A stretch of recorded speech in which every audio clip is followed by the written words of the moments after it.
kind of a bunch of subjects maybe thrown into one. Oh, I don't have them indexed in here anymore. Too bad, huh?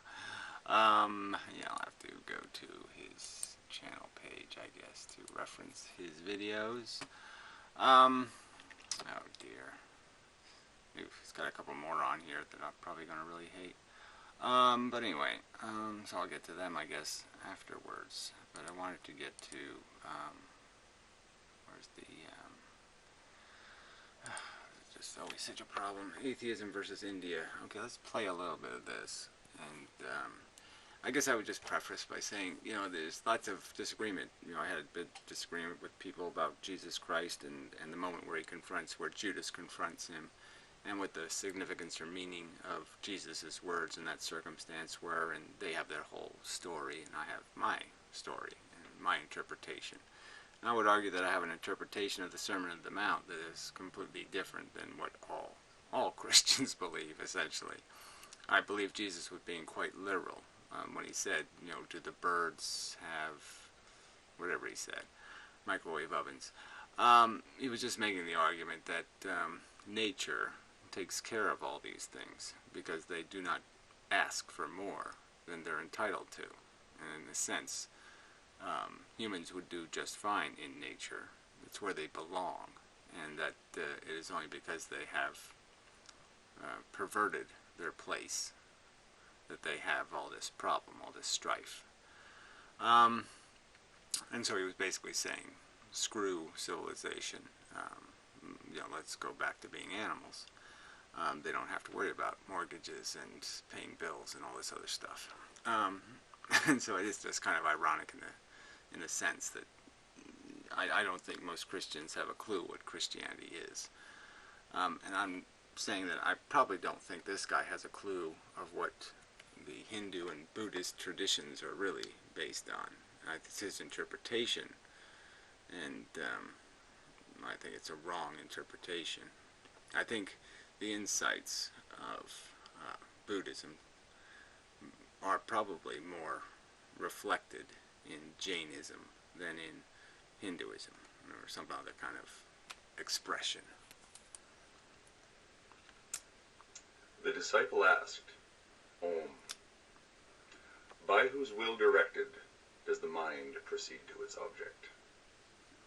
At whose command does the prana, the foremost, do its duty? At whose will do men utter speech? Who is the God that directs the eyes and ears? The teacher replied, it is the ear of the ear, the mind of the mind, the speech of speech, the life of life, and the eye of the eye.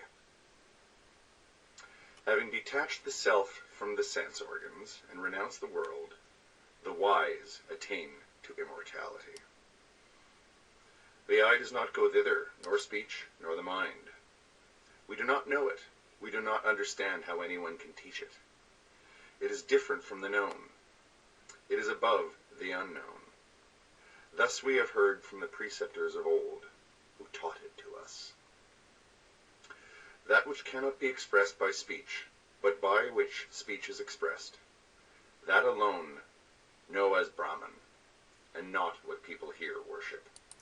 Okay, so, you know, he goes on to give his interpretation of this, which I didn't understand at all anyway. But yes, as my interpretation would be that what is being, the idea of Brahman, or the idea that this is garbage, rubbish, is the idea clearly stated in there is the senses, those who are owned by them, are rubbish, they're waste. And that what really has value is an understanding of the function, an understanding that's difficult to, I mean, you can't explain your possession of the faculty of it, but the fact is you possess it through perception, through seeing, but it's sort of an invisible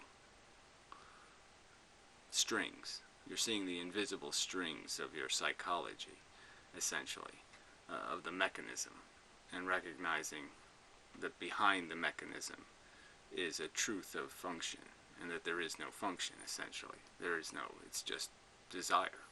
It's just a maintenance of a machine motivated to do things in the world, and that's all just rubbish. And understanding is the only thing. Knowledge is nirvana, or whatever. And I would say that I would perceive consistently that really, to you wish to own life, then you will recognize that it is rubbish, and that knowledge is all that has any value. Knowledge is what makes it possible to unscrew the lid off a jar of peanut butter, which gets to Logic Rolls the Dice. He had some silly title it was a silly title for a video that just wasn't good enough. For the title. All behavior reduces to. And, it's almost nonsensical. All behavior would reduce to. No. You just can't do that, in a sense, because there are only two things. There's a constructed, logical path, and then there's the path dictated by your feelings, your desires. So just say, if I didn't need to do anything, if I had no personal incentives whatsoever, you could logically deduce mission and purpose, in that once you recognize that there's this expression that takes place inside of conscious beings of suffering, you could recognize that this is a negative state and say it needs correction. That would be logical. That would be like learning how to unscrew the lid on the peanut butter. And it certainly would be derived out of perhaps an innate thinking function. Is it really possible to be able to think and not think in terms of recognizing Brahman, recognizing rubbish, recognizing what's good or what's bad? It's the most basic function of anything that's going to be thinking, is being able to fit things into categories, to say this is different than that. What makes it different? Rubbish, not rubbish. So you could also bend it down into some finer point, where let's say you're an athlete and you're playing a game. You may not want to obey the rules. You may not want to do a lot of things while you're playing the game, but you know that to win the game, these are the things you must do. So clearly, in terms of an opening the jar of peanut butter, teaching somebody, well, this is how you open the jar of peanut butter. You turn it clockwise and pop it open, counterclockwise, and and spin it. And that's the trick to it. They could be pulling on it and grabbing on it and doing all kinds of things. You just say, no, the trick is you just do the simple trick. And it's a simple trick, knowledge of that the goal is this idea of winning, and that winning can't come at a compromise of the rules. And so it's just establishing this idea that you could say, what's a good life? Well, I think Buddha would say that Brahman, or whatever, is a life of hedonism, a life devoted to what do I personally want. That's crap, it's rubbish.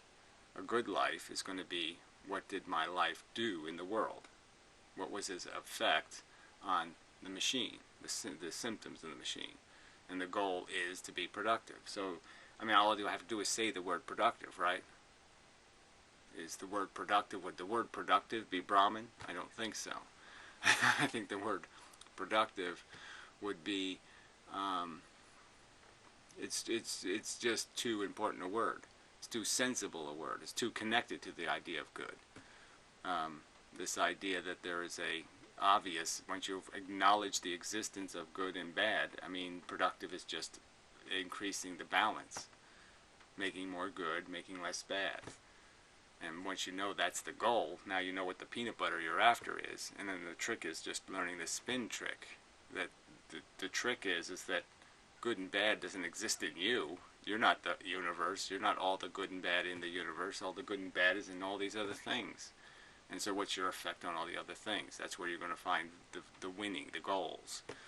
So scoring a goal is preventing harm in the world, preventing suffering in the world. That preventing bad. And it's not about bad just for you. It's about bad anywhere it exists.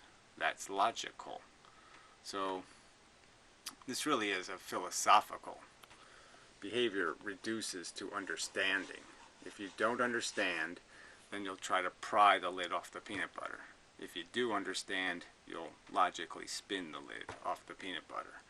So it's about understanding, not reducing it to some sort of, I will convert a principle into a hedonistic principle. No, you don't need to do that. You just have to acknowledge the fact that, yes, it's innate within the structure of all organism to have built into it a striving, and it's just merely labeling the striving good. And once you've labeled what you're striving for is good, then you have no problem defining good. Good will be definable because you'll be able to just say where's bad and I will fix it.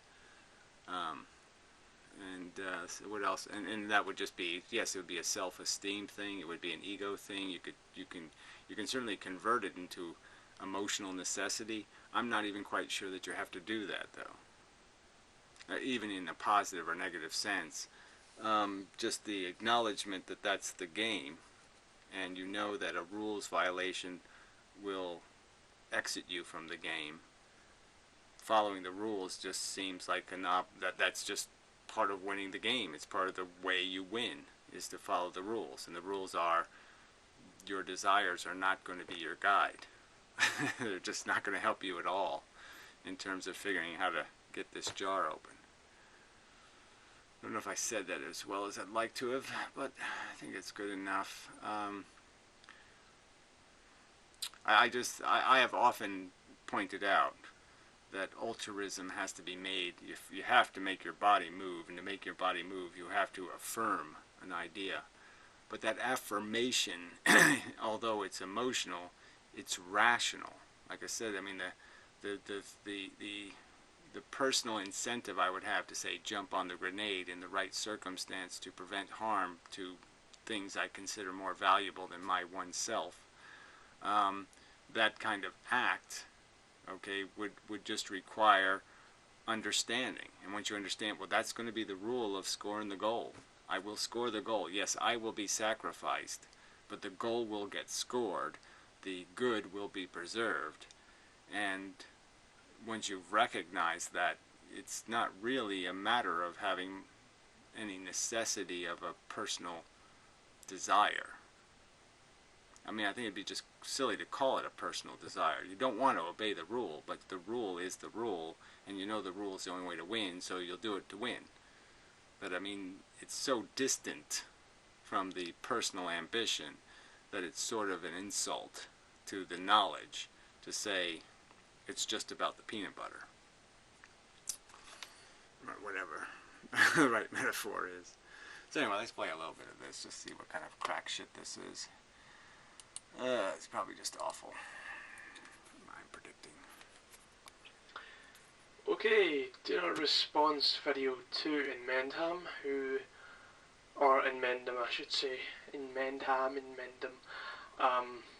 This is actually quite a good video from him. It's his newest one. There's a lot of good stuff in it. What the fuck, I ought to have hit the button, right? Because he didn't record the tiny chat last night. But I'll stop yabbering and we'll get through the video because I want to get to the meat, and there's a lot of stuff to cover. So I'll jump in somewhere. Welcome to another edition of What the Fuck Happens to YouTube Atheist Community, and playing this part's of no value. And you can formulate oughts based on goals, and the common goal in sentience is not to suffer, because suffering carries inside it the goal. Okay, right, but that is just such a superficial philosophical goal, right? Me not suffering is a moron's goal, so that's Brahman, right? I mean, that's just being an idiot. I mean, you're just owned by the strings, the puppet strings. So the idea is to become the puppeteer. The idea is to get behind those motivations and recognize what the real game is. And the real game has absolutely nothing to do with you. It has to do with the game. Okay, the 7 billion human beings, a future that may have 7 trillion humans in it. That's the goal. The goal is all of that welfare that's hanging out there. You're just one tiny little quanta of welfare. So I'm just saying you're already gamed. You're out of the philosophical game if you're saying your goal is to feel good. Your goal is to preserve yourself. You have no philosophical integrity. You're just an animal, if that's what you're saying goals are. I mean, you might as well be a dog. That kind of odd is... I mean, even dogs are more psychologically fucked up in the sense that they're owned by the idea of the pack. You know, and so that's why they can be so submissive and obedient and devoted, and they'll jump in the fire for you kind of thing. It's because they're owned by the pack.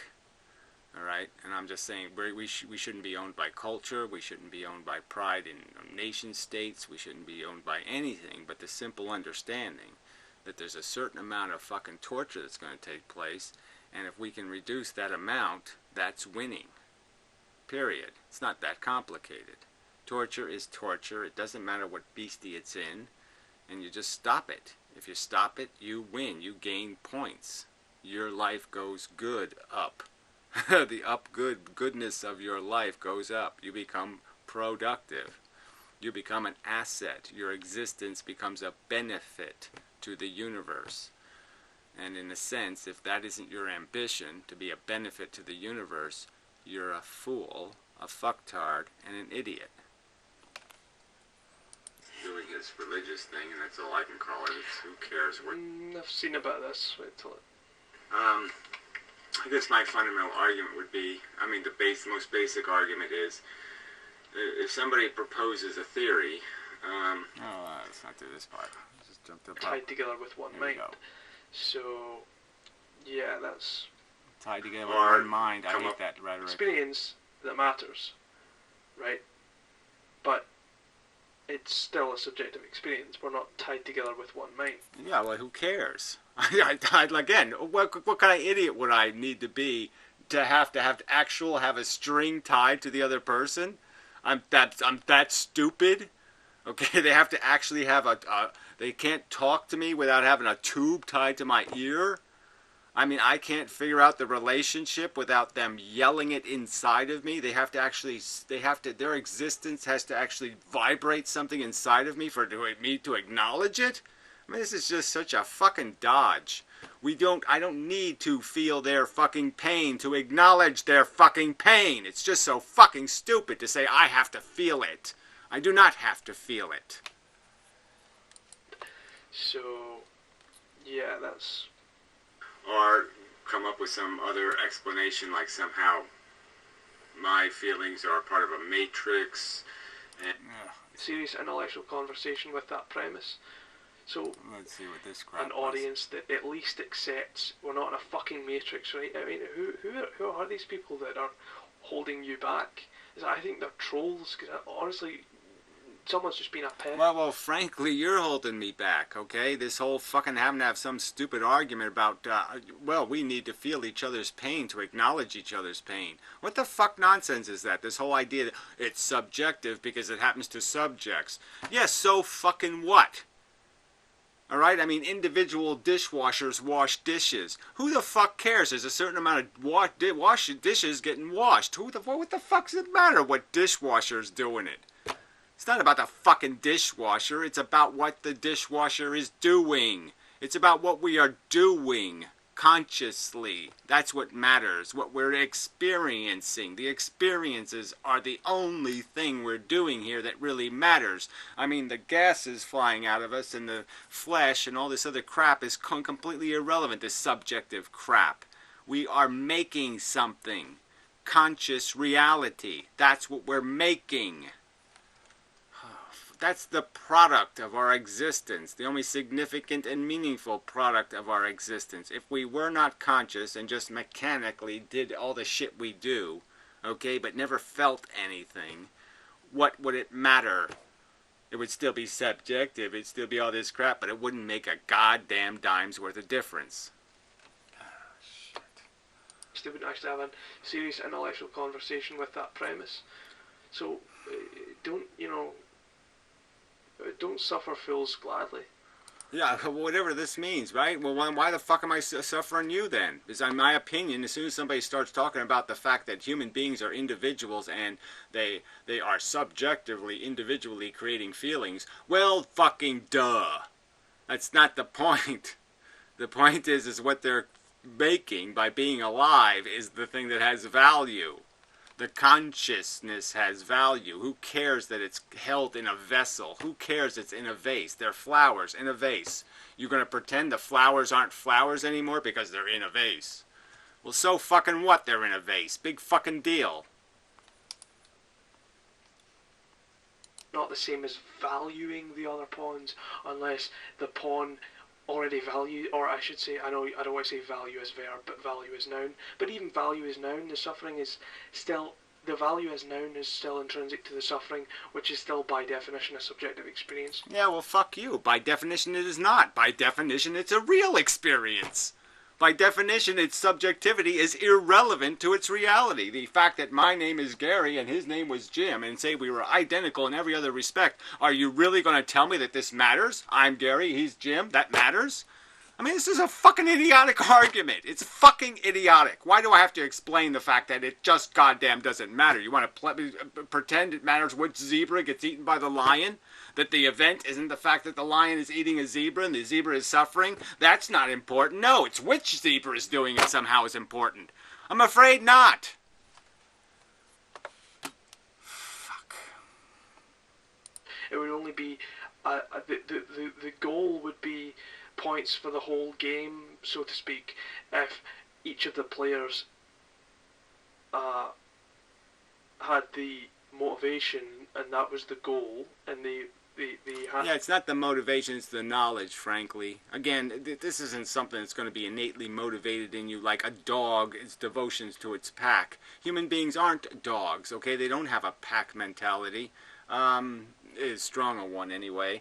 They have a familial nepotism thing, but again, that's Brahmin. Your nepotism is Brahmin. Your fucking stupid, idiotic psychological attachments are crap. They're rubbish. They're shit. The only thing that really matters is the fact that there's conscious experiences taking place, and you can either positively affect the volume of those experiences, or you can negatively affect the volume of those experiences. There's going to be a net effect. And you're either going to be a contributor in a positive or a negative way, and that's going to define your fucking existence. You're either going to be pouring black water into the stream, or you're going to be pouring clear water into the stream. But it's the color of the stream that's going to goddamn matter.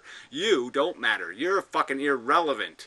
Okay? The you shit is just bullshit. We're not one mind, but we're no mind. It just goddamn doesn't matter what vessel is creating the stream water. That is the goal, and they were motivated towards that goal if they wanted to play the whole game, but obviously people don't want to play the whole game. Well, then, obviously the whole point is that the whole argument I've been making the whole time I've been on the internet is, yeah, that most people are assholes, and they don't even understand ethics, okay? They're stupid motherfucking cunts, and that's why I'm making these goddamn videos. It's not because they're right, it's because they're fucking wrong. Newsflash. That's the whole fucking argument, that they've got ethics wrong. Jesus. You haven't noticed that? Fuck. Yeah, they're evil. Okay, they're stupid, and it's made them evil. They're polluting. They're destructive. They're causing harm.